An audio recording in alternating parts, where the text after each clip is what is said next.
इस सवाल का जवाब अगर हम ढूंढते हैं तो हमें हमारे पुरखों की पत्रकारिता की तरफ जाना होगा। आप सब जानते हैं कि आज का जो मीडिया है वो किन जातियों और किन लोगों के कंट्रोल में है। मैं भारत के जिस मीडिया को आप लोग मेन स्ट्रीम मीडिया कहते हैं, मैं उसे मनु स्ट्रीम मीडिया कहता हूं, क्योंकि वहां काम करने वाले सभी के सभी लोग मनुवादी चरित्र के व्यक्ति हैं। सभी वही लोग हैं, उन्हीं का कब्जा है जिनकी शर्ट के नीचे जनेऊ छुपा हुआ है और जिनकी रगों में जातिवाद का लहू दौड़ रहा है। उन लोगों का भारत के मीडिया पर कब्जा है। मैंने एबीपी न्यूज में, जी न्यूज में, न्यूज नेशन, इंडियन न्यूज, ये जो बड़े हिंदी के मीडिया चैनल हैं जो भारत के कथित मनु स्ट्रीम मीडिया हैं, मेन स्ट्रीम मीडिया हैं, वहां काम किया। और अपने पूरे कामकाज के दौरान जितने साल मैंने वहां काम किया, एक व्यक्ति मुझे अपने बहुजन समाज का पत्रकार, रिपोर्टर, एंकर या एडिटोरियल में बैठा व्यक्ति मुझे वहां नहीं मिला जो ये कहता हो कि इस देश में बहुजन समाज की जो अकमारी हो रही है उस पर भी ध्यान देना चाहिए। ऐसा कोई व्यक्ति मुझे वहां नहीं मिला। हाल की एक रिपोर्ट है ऑक्सफैम की जो कहती है कि भारत में जो अभी मीडिया है उसका 90% हिस्सा कॉरपोरेट मीडिया सारा का सारा बामन बनिया लोगों के कंट्रोल में है और वही उस पूरी मीडिया को चलाते हैं। पूरा कंट्रोल उन्हीं लोगों के पास में है, इसलिए वो हमारा मीडिया नहीं है, वो मनु मीडिया है। हमारा मीडिया कहां है? हमें पत्रकारिता किन से सीखनी चाहिए? हमें जनवादी और बहुजन हितों की पत्रकारिता करना किन से सीखना चाहिए, उस पर भी बात करना जरूरी है। आप सब जानते हैं भारत में कभी भी मीडिया का कोई स्वर्ण दौर नहीं रहा, कोई ऐसा गोल्डन एरा नहीं रहा जब भारत के मीडिया ने कोई बहुत शानदार काम किया हो। भारत का मीडिया हमेशा से जातिवादी था, हमेशा से वर्णवादी था और वो चंद लोगों के कंट्रोल में ही था। इसीलिए हमारे लोगों को अपना मीडिया शुरू करना पड़ा। मेरी जो पत्रकारिता की पढ़ाई हुई है वो भारत के सबसे बड़े मीडिया स्कूल से हुई, लेकिन मैं अपनी पत्रकारिता की जो विरासत है, जो मेरा रिश्ता है, वो मैं अपने पुरखों से जोड़ता हूं। जिन पुरखों के यहां पर आप चित्र देख रहे हैं, छत्रपति शाहू जी महाराज, ज्योतिबा फुले, बाबा साहेब शिवाजी महाराज, संत गाडगे, मेरे जो पुरखे हैं, मैं उनसे अपनी पत्रकारिता की विरासत को जोड़ता हूं।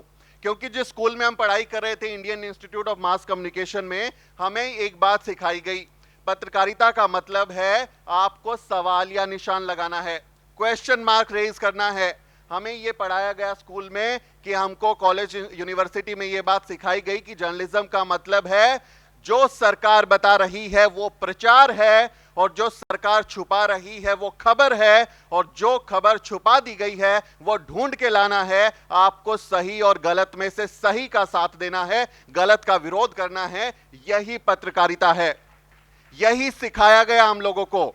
लेकिन इस परिभाषा के संदर्भ में आज के आप मनुवादी मीडिया को देखिए। आप देखिए अंजना ओम कश्यप जो कभी कभी बोलते बोलते अंजना ओम मोदी बोल जाती हैं खुद को, क्या वो परिभाषा में फिट हैं? इसमें क्या सवाल उठा रही हैं कि इस देश में बहुजन समाज की हकमारी क्यों हो रही है? क्या रूबिका लियाकत ये सवाल उठा रही हैं कि हमारे देश के जो पसमानदा समाज के, मुस्लिम समाज के लोग जिनकी हकमारी हो रही है, जिनकी लिंचिंग हो रही है, जिनका कोई विकास नहीं हुआ, उस पर कब सरकार ध्यान देगी? वो नहीं उठा रही। जब रूबिका लियाकत इंटरव्यू करती हैं तो प्रधानमंत्री से पूछती हैं आप थकते क्यों नहीं हैं? कौन सा टॉनिक आप पीते हैं जो आपके अंदर इतनी एनर्जी है? ये इस तरह का सवाल पूछते हैं। दीपक चौरसिया, ये सारे मेरे कलीग, मेरे बॉसेस रहे हैं जिनके साथ मैंने काम किया, पूछते हैं कि आप बंटवा रखते हैं कि नहीं? हमारे सारे देशवासियों का बंटवा आपने मार लिया, उनकी जेब काट ली, सारा पैसा लूट लिया और आप पूछ रहे हैं, आपको सवाल पूछना चाहिए था कि कैसे आप हमारे लोगों का बंटवा चोरी कर रहे हैं, लोगों के जेब से पैसा निकाल रहे हैं। लेकिन वो प्रधानमंत्री से पूछते हैं आप बंटवा रखते हैं कि नहीं। एक अभिनेता है अक्षय कुमार जो आजकल जो है पूछते हैं प्रधानमंत्री से आम काट के खाते हैं कि चूस के खाते हैं? अरे हमारे लोग भूखे मर रहे हैं, सैकड़ों हजारों लोग रोज मर रहे हैं। वो सवाल नहीं पूछा जाता, चाटुकारिता के सवाल पूछे जाते हैं। सुधीर चौधरी जैसा व्यक्ति जो वहां सत्ता के गलियारों की चाटुकारिता करता है, क्या उससे मैं कोई पत्रकारिता का सबक सीख सकता हूं? क्या उससे मैं सीखूं कि कैसे आपको सरकार के लिए एजेंडा सेटिंग करनी है और आपको मुद्दों से ध्यान भटकाना है, कैसे आपको चिल्लाना है, कैसे अपने हीरो को विलन बना के पेश करना है, कैसे बहुजन समाज की अकमारी होगी तो उन्हें बिकनी वाले मुद्दों में उलझाना है।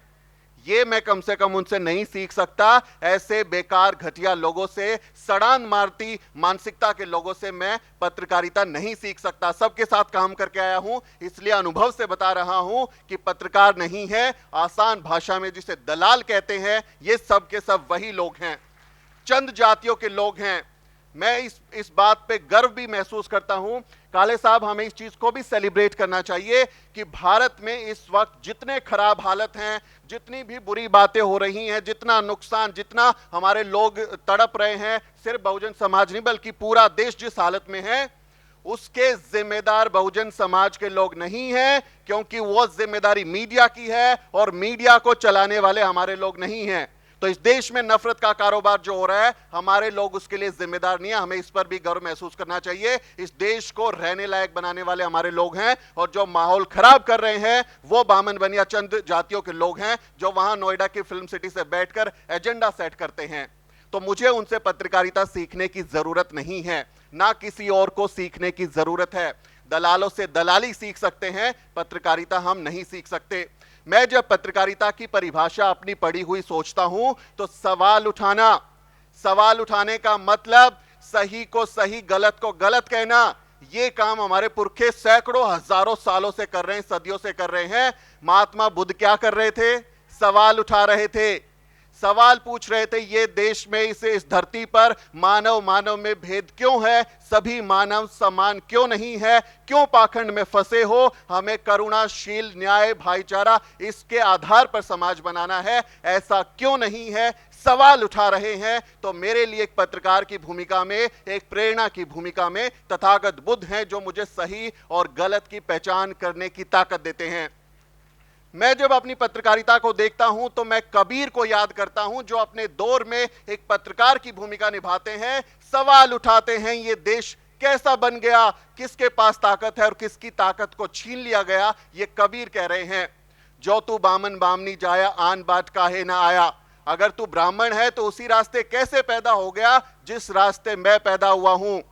तुम्हारी रगों में जो लहू है, वो लहू क्या दूध है, और मेरे लहू को लहू मान रहे हो? ये कैसे हो गया? ये कौन कह रहे हैं? हमारे संत कबीर कह रहे हैं। समाज में जाति व्यवस्था, वर्ण व्यवस्था, अन्याय के खिलाफ सवाल का निशान लगाते हैं और इस देश को रहने लायक बनाने की कोशिश करते हैं। तो संत कबीर मेरे लिए एक पत्रकार की भूमिका में हैं, जिनसे मैं प्रेरणा ले सकता हूं। मैं संत रविदास से प्रेरणा लेता हूं, जो अपना काम करते हैं। एक परंपरा है जिसमें घर छोड़ना, बीवी बच्चे छोड़ना, उसको सेलिब्रेट करते हैं, उसको महात्मा कह दिया जाता है कि ये तो महात्मा है, सन्यासी है, मैं तो फकीर हूं जी, झोला उठाकर चल दूंगा। बड़ा सेलिब्रेट करते हैं, तालियां बजाते हैं। और हमारे लोग, मेहनत करने वाले लोग, मेहनत कश तबके के लोग, मांग के नहीं खाते, मेहनत करके खाते हैं। संत रविदास जूते बनाने का काम करते हैं, चमड़ी का काम करते हैं, लेकिन किसी से मांग के नहीं खाते। मेहनत करने के साथ साथ समाज को बेहतर बनाने की कोशिश करते हैं। ऐसा चाहूं राज में जहां मिले सबन को अन्न, छोट बड़ो सब बसे रैदास रहे प्रसन्न। ये हमारे संत रविदास महाराज कह रहे हैं। जात जात में जात है जो केतन के पात, रैदास मनुष्य ना बन सके जब तक जात न जात। ये हमारे संत रविदास कह रहे हैं। ब्राह्मण मत पूजिए जो होवे गुणहीन, पूजिए चरण चांडाल के जो होवे गुण प्रवीण। तो हमारे पुरखे हमको सिखा रहे हैं कि सही क्या है, गलत क्या है, और ये गलत क्यों हो रहा है, किसने तय किया। मेरी नजर में संत रविदास मेरे लिए पत्रकार की भूमिका में है और उनसे मैं पत्रकारिता करना सीख सकता हूं। ये हमारे पुरखों की विरासत है और इस विरासत को आगे ले जाने के लिए हमारे बहुजन मीडिया की स्थापना, ऐसा नहीं है कि यूट्यूब आ गया, फेसबुक आ गया, ट्विटर आ गया तो हमारा बहुजन मीडिया शुरू हो गया। ये सालों सदियों से चल रहा है। महात्मा फूले 1878 दीनबंधु नाम का अखबार अपने साथी के साथ मिलकर शुरू करते हैं। इसी जमीन से शुरुआत होती है। जो सत्यशोधक समाज का माउथपीस है, उसमें वो पत्रकारिता कर रहे हैं, खबरें लिख रहे हैं, अपने विचार बता रहे हैं, एडिटोरियल लिख रहे हैं। तो हमारे फूले साहब, राष्ट्रपिता फूले साहब पत्रकार की, संपादक की भूमिका में है और उनकी पत्रकारिता जनवादी पत्रकारिता है, लोगों के हित साधने वाली पत्रकारिता है, उनको नुकसान पहुंचाने वाली पत्रकारिता नहीं है। तो मेरी पत्रकारिता मेरे पुरखे फूले साहब से जुड़ी हुई है। सुधीर चौधरी, दीपक चौरसिया, रोहित सरदाना, अंजना ओम कश्यप, रूबिका लियाकत जैसे बेकार लोगों के साथ नहीं जुड़ी हुई है। मैं अपने पत्रकारिता की प्रेरणा बाबा साहब डॉक्टर अंबेडकर से लेता हूं। आप सब जानते हैं बाबा साहब डॉक्टर अंबेडकर की जिंदगी के तमाम पहलू हैं। उन्होंने बहुत सारा काम किया है, एक शिक्षाविद के तौर पे, संविधान निर्माता के तौर पे, एक नारीवादी के तौर पे।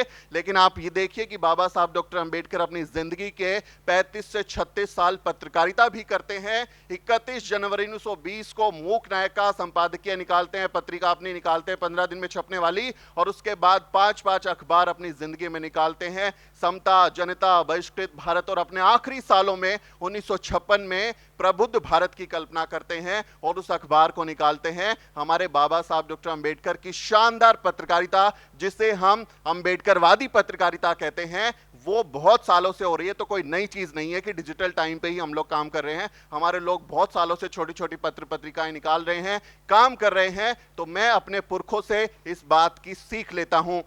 और जिस दिन संपादकीय लिखते हैं, पहला हमारे बाबा साहब क्या लिखते हैं?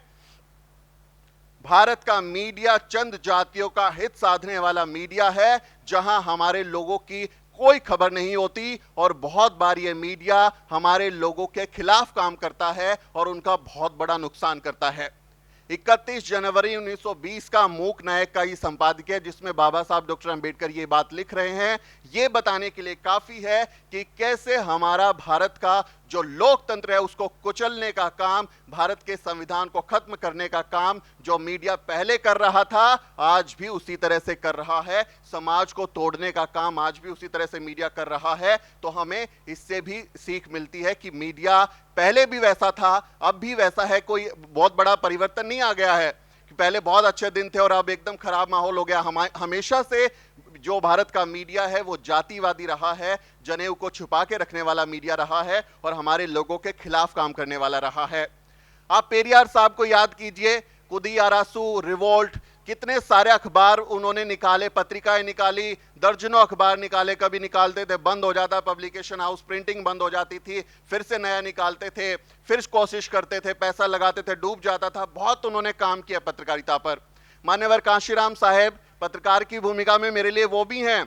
आप जानते हैं ओप्रेस्ड इंडियन बहुजन संगठक नाम के जो पत्र पत्रिकाएं निकाले, मैगजीन्स निकाले, वो क्या थे? वो सच्ची अंबेडकरवादी बहुजन मीडिया पत्रकारिता कर रहे थे। तो मेरी विरासत मेरे पुरखों से जुड़ती है और उसी से मैं हिम्मत लेने आया हूं।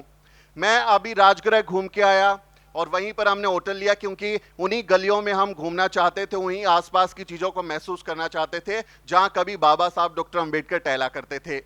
मैं उस प्रेस में गया जहां बाबा साहब डॉक्टर अंबेडकर ने मशीनें लगाई थी कि वहां पर प्रिंटिंग की जा सके, अपने अखबारों की छपाई की जा सके, कुछ पर्चे निकाले जा सके। और जब उन मशीनों पर मैंने हाथ रखा, उसमें मैं घूमा, वहां मैं फील कर रहा था, तो मुझे सीख मिल रही थी कि हमें अंबेडकर